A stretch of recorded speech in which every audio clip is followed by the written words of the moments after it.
everything in this world will fail you.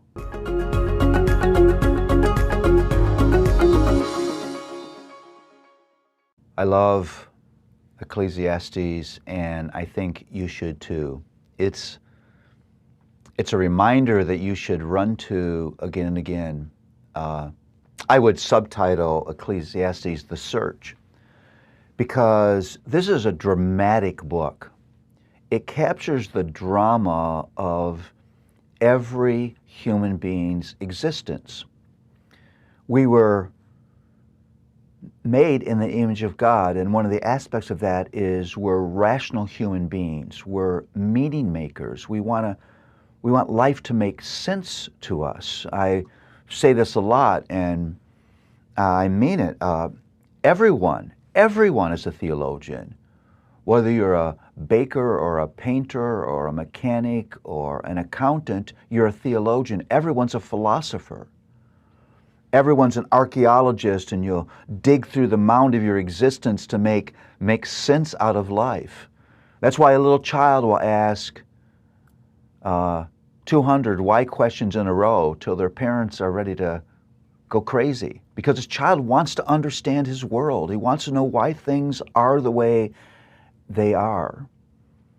You know, in Ecclesiastes, you see that everyone searches for hope. Everyone's going to hook their hope to something. You want to be hopeful. Everyone searches somewhere for meaning. Everyone looks for truth. Everyone attaches their identity to someone, to something. Everyone searches for fulfillment. And what the Ecclesiastes says to us, which is just such good gospel talk, everything in this world will fail you. You think that your job will satisfy you, and 5 years later, you're thinking about working somewhere else. You think your spouse will make you happy, and happiness creeps back in.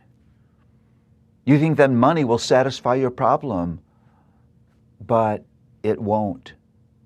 You see, this created world was never designed to satisfy that deeper longing, that deeper hunger for identity and for meaning, for satisfaction.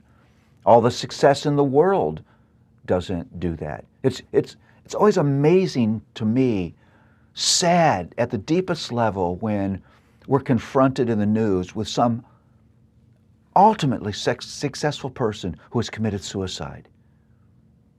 They've looked for meaning where meaning can't be found. And so there's this theme in Ecclesiastes that what we're searching for can't be found under the sun. Under the sun sort of is, if the world, the universe was a sheet of paper and you would tear off the heavens, you're left with a world that can't provide meaning for you. Ultimately, meaning is only found in God.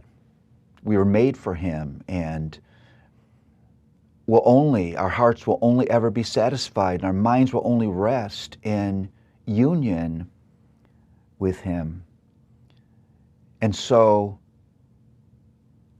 the Ecclesiastes points us to Jesus, because Jesus is the one that makes union with the God who alone is able to satisfy our hearts possible.